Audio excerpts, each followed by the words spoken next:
All right, good morning, everybody. Another Off the Net Radio show number 905, no, 705, I think. I'm here today with a crazy SOB that Freshman.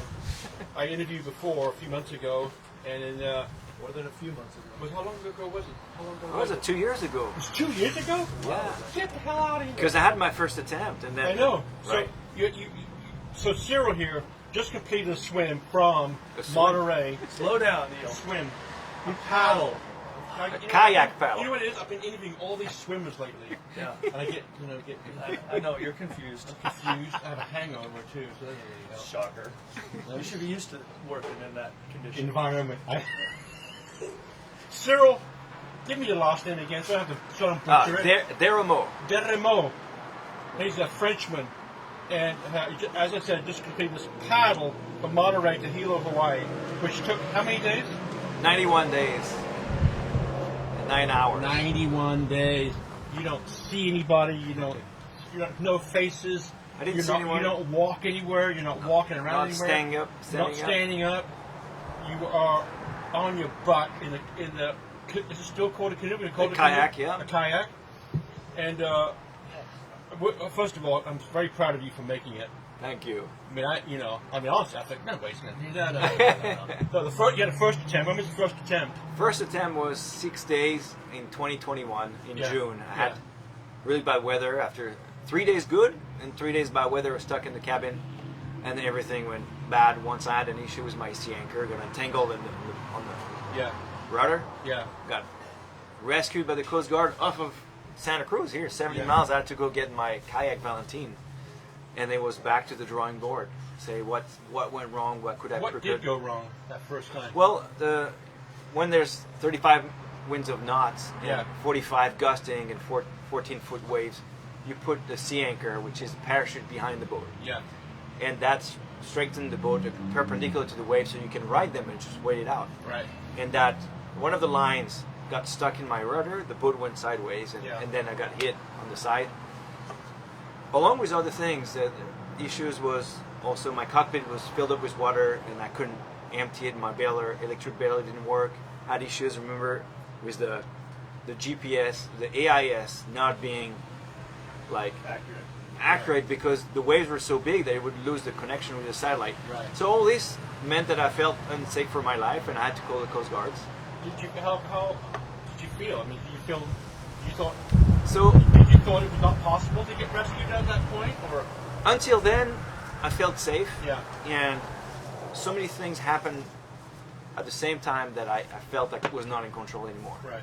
And that's when safety was first, and I decided to call the Coast Guards. So when you came back, how long once you got set foot on land out of the helicopter, did you know at that time that you were going to go back and Yes. do it again? Yeah. It wasn't a fact like no, I'm not. No. I felt that I wasn't given a fair shot for the conditions, and then that sea anchor getting entangled is an issue.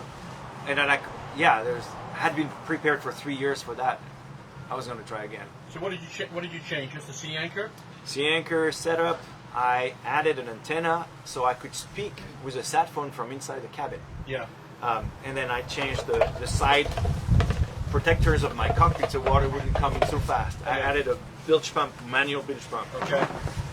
And the one thing I did more is actually come here on a windy week, and I had my boat right at the pier, and I stayed there for 4 or 5 days, and I knew it was going to blow 20, 25 knots, and I did training in bad weather, and that was key to my mental You side. were more prepared. Yes. And you felt better, more confident. Yes. So when did you kick off the second attempt? So the second one, I didn't From go Monterey, right? from Monterey, Right. not from the Golden Gate this time. I wanted to be a bit more low key, Yeah. and it was June 20th. 20th or 21st? I don't recall. Yeah, so it was Tuesday, and took off in the morning, Yeah. and that was it. Stayed there for 90 days until I got to Hilo, one day at a time. Oh, no, you're fine. Specifically one day at a time. Well, What was Dave explains it like it was 91 days, but it was 91 time 1 days Right. because you just have to deal with what's happening. Like, In front of you. yes, it doesn't matter what happens on land. It doesn't matter like anything. Your email, phone, everything is up. What matters is dealing with the day's events. the past doesn't matter. It's a past. The future is going to come later. It's really okay. Here's the situation of the wind. Here's the water. Here's the boat. Here's how I feel. Here's how I need to deal with the day. Right. So you're able to talk throughout the 90 days. You were able to talk to somebody on land, Dave, right? Yes. My friend Dave here is a land support, right? Yeah, we were in touch 3 times a day. Yeah. More or less on the texting mostly. And Well, I had what would you be talking about? Because he can't do anything, right? He's in his office in Santa Cruz. You're out there in the middle of the ocean. If you tell him it's a problem, Yeah, you tell him sure. there's a problem. He can't do anything. No, but it's more than that. He was in tune with everything that I thought. Yeah. Everything about the boat, everything about the weather, and myself. So, like he had the power to call it off. If he felt like I was hallucinating, not in control, it was safe Right. for my safety.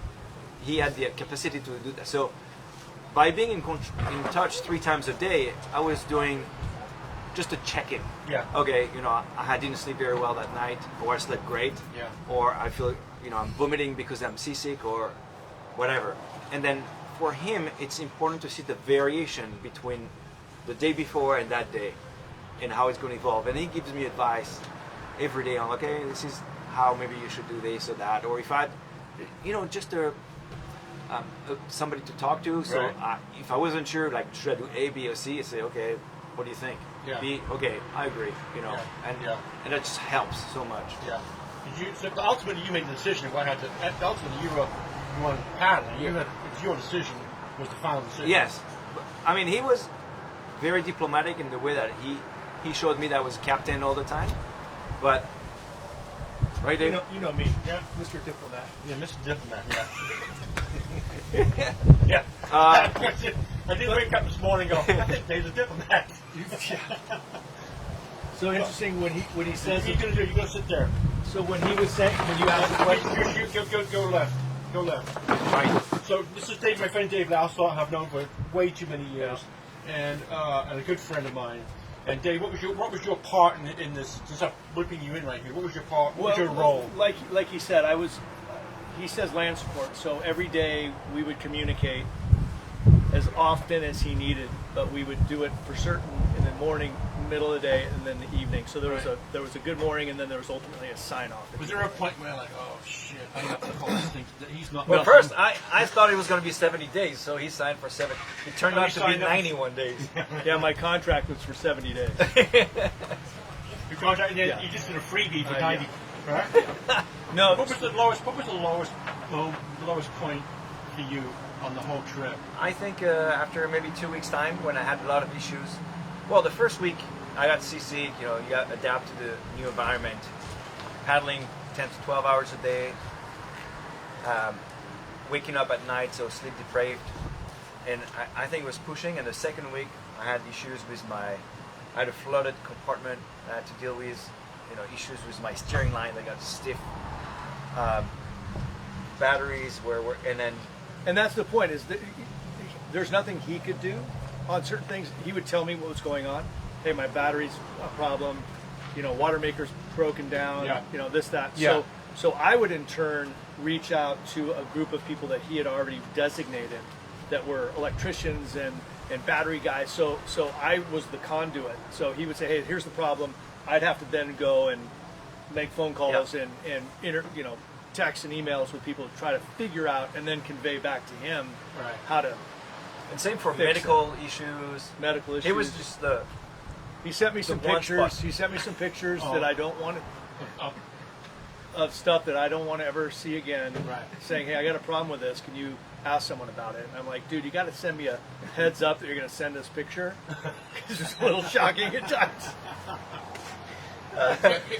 Cyril, give me three of your highest moments when you're paddling. Top 3. So, the first one I will remember all my life was the morning after a few days where it was really windy and I didn't sleep well. That morning I woke up and it was a very simple moment, but it was a perfect moment. I got out of the cabin. The swell was really soft, flat water, like no ripple, but soft swell, like a mummy, cuddling you. And then the temperature was warm, no wind, no sound whatsoever, silent, 360 degrees of ocean, and the sunrise coming up, beautiful colors like pastels, Yeah. like those pinks and orange and blue, and just perfect moment. And this bird came out of nowhere. That was probably 3 or 4 weeks in. Like fantastic, just had to cry. Yeah. It just meant so much. Have more? Uh, Obviously, yeah, but I think the one day before arrival, Yeah. like watching land arrive within these clouds, because it was raining a lot, and clouds come out, I see land, and that's when I released. must have been elated, must have been ecstatic. Oh yeah, it was like I did it, Yeah. and I would not allow myself to think that I had done it until I saw land. Yeah. That was very powerful, and then the third one probably hugging everybody on land. I was just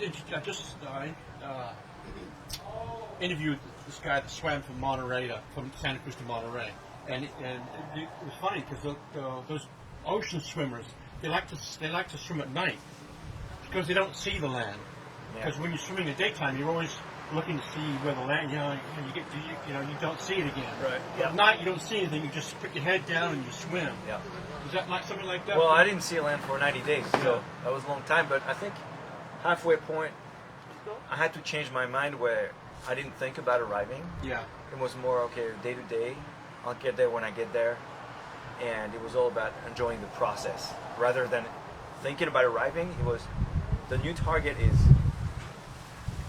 enjoying each day the journey to get to Hawaii. So I had to refrain. You got sick a couple times, right? You weren't feeling well, and I was obviously some sick, photos of stuff that you don't even want to tell me about. How did you overcome that? Well, I'm lucky that I was not injured, like physically for the paddling side. Yeah. After 90 days of eating freeze-dried meals and just dry stuff, no fruits, no veggies, nothing fresh. Yeah. Really, you lack fibers, the digestive system just creates stuff. But it's not a big deal. I mean, we knew kind of it was going to happen. What was the reason for you to do this paddle? Were you raising money for something, or was it just No. something for yourself? Yeah, I had a lot of pleasure sharing with everybody Yeah. and see how people reacted to it. Yeah. In fact, now that I'm back, I'm looking at all the comments because I couldn't really see them when I was on the water. But it reached out more than just the paddlers, or more than just the adventurers or ultra endurance. It was a lot of people saw relevance in the spirituality that I had. Because You were just a normal guy who didn't want to die. Exactly. I'm a regular guy who A regular guy who didn't want to die. I'm a normal guy. I mean, Because after you left that day of my first interview, honestly, I said, I'm not supposed to last time to talk to that guy. And same thing with Burdish, when Chris Burdish paddled across the Atlantic, and I talked to him from Morocco. I go, well, that's the last time I'm going to talk to that guy. Yeah. I didn't think I'd ever get a chance to talk to you again because I just think it was great. I'm saying crazy. It's a huge, feat. Yeah, there's a lot of things that can go wrong. Yeah. More that can go wrong than more that can go wrong than more go right. More went wrong in the 6 days of the first voyage, the first attempt, than went wrong, in my opinion, the entirety of the second. Yeah. The first one was kind of chaotic. There was a lot going on emotionally, and so it was difficult. So the second one, the funny story is, I don't even know if I told you this. The second time he took off, I had a separate phone just for communication with him. Yeah. But before he left, I didn't have the second phone. And so 3 days into the voyage, I haven't heard from him. I haven't heard a word, no text, no nothing. And I'm like, okay, the tracker's moving in the right direction. Everything must be okay. I sent a text to his girlfriend, Ashley. I said, hey, have you heard from Cyril? She says, oh, yeah, we're texting 3 or 4 times a day. He says he's texting you every day. And I'm like, oh, my God, I'm completely out of touch. So I had to go down and get an old phone reactivated, and boom, all of a sudden these freaking messages start popping up. I'm like, oh, shit. Yeah. So I was completely out of touch for the first 3 days. It was pretty funny. I didn't even notice. Perhaps you were fortunate. You were fortunate where things did go wrong that first. Oh yeah, few days, totally. You were in a helicopter's reach for being. You could be rescued. Yeah. You're out there 80 days into it. You're screwed. You're in the middle of nowhere. Well, yes and no, because I think after 3-4 weeks, you get to know your boat so well that you're a different place.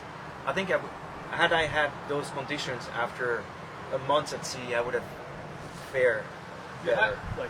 I had the Louvre called and said they want to put your kayak in the Louvre. No, but I'm so attached to it, I can't sell it. So maybe a museum should be a good place Where for is it. the Right now, I brought it back. It took 6 days to come back from Hawaii Yeah. on this big container, instead of the 90 days that took me to go there. Yeah. But yeah, it's in Sausalito. I'm repairing it, and I mean, it was my cocoon. It saved my life, so Yeah. it's very special. Yeah. They're special. So what things did you change for the second attempt? Okay, so first, sea sea anchor. But first of all, we had a discussion with this paddler called Scott Danielson on Zoom, and he crossed the Tasman Sea from Australia to New Zealand. Yeah. And he had been in call with me in the past to help me. And it took him 4 times? Yes, cut in there, 3 times yeah. for him. Three times to that's a complete. dangerous ocean piece. 3 Oh, times yeah. to complete it. The second time, he was within sight of land, like Yeah. 50 miles Yeah. offshore, and they pulled the plug Yeah. because the wind and all the conditions were against him. So that's how close he got the Yeah. second time. Yeah. That's So heartbreaking. and Scott said, Cyril, so do you think you were prepared? So yeah, well, it took off. The first 3 days was good physically. I felt great. Yeah, but you got rescued, so do you think you were prepared? Well, 3 days I was stuck in the cabin. I didn't feel that fearful until the moment I had to really felt, yeah, but you were rescued, so were you prepared? And then I said, well, for the rescue, I was really prepared because I had the right gear, I had the flare, I had Yeah. the PFD, I had the VHF, the communication, the Coast Guard went back. Yeah, but you were rescued, so were you? Okay, fuck, I wasn't prepared. He pushed me to that point where I had to realize that there's something that was not enough. And then he said, okay, all right, good. So let's start. What's the most important piece of advice he gave you on the trip that Dave did? I think one would be just adapt and execute. Yeah. And just because the ocean changes so much in the 90 days. Of course. And I think it's just a sense of being grounded Yeah. that I needed, and the trust that you always showed me. Like, okay, you've got the right gear. You know, it's just a different day, but you got this. You know, you've done that before. You Yeah. can do it again. I can. What was the most dangerous thing that you saw? Was ships the most dangerous thing, or No, they were not that dangerous. There's one day one came a bit close, but you call them and Yeah. it's okay. I think the Hurricane Estelle that was coming my way a week earlier, I thought it was going to be winds of 30, 35 knots, and was downgraded to a tropical storm. That was a good news. yeah, One day I still decided to stay inside the cabin, yeah, but I was lucky with weather. It never went above 25 knots of wind, perfect. so It was good. that was good. And no hurricanes. I was late because yeah. 90 days after the end of June, that's late September. Normally there's hurricanes, and I got lucky at the end not Yeah. to have any. Right. First thing what did you eat? What was the first thing you ate when you hit hit sand? Well, there's burgers and fries. Yeah. There was some cheese because I'm French. I gotta have some cheese. Gotta have some cheese. But there was some poke too because we're in Hawaii. yeah. And any kind of fruits. Champagne, was the champagne going Oh on? yes, of course. I mean, I had to pump it. Well, I think we're going to have to do, Dave, is come up to. I think I'm going to come to Sausalito and do an interview there with the boat? kayak. Yeah. Run with the boardroom. Yeah, no, that's awesome. And I come up there and do an interview there. Yeah. I'll have some questions by then. It's more in depth. Oh, it's perfect. Yeah. Yeah, And I want anytime. to congratulate you. It was an amazing feat, and I'm glad to see you because when I thought last time, I'm like, I ain't gonna see that guy. Right? You know, yeah, the adventure was everything I wished for Yeah. and more. But I think I'm a different guy now. So. Yeah. Well, you got the nice beard working. Oh yeah, I'm like. You got she's trying to trim it. No, The good beard going. well, the one day I think I shave it will be the totally, the project is finished. Yeah. So I want to postpone that too as far as I can. What's the next adventure for Cyril? I think I'm going to just recovery Yeah. for 1 year and enjoy the simple things of life. Yeah. And there's going to be another one in a couple of years, but I'm not in a hurry. He just told me today we were paddling. He's going to do the Texas Safari thing This The year, Texas yeah. Safari thing. I don't even know. It's 260 miles, but it's only like 3-4 days. Yeah, but it's through swamps in Texas in Yeah. June. Alligators and shit. In June. Yeah.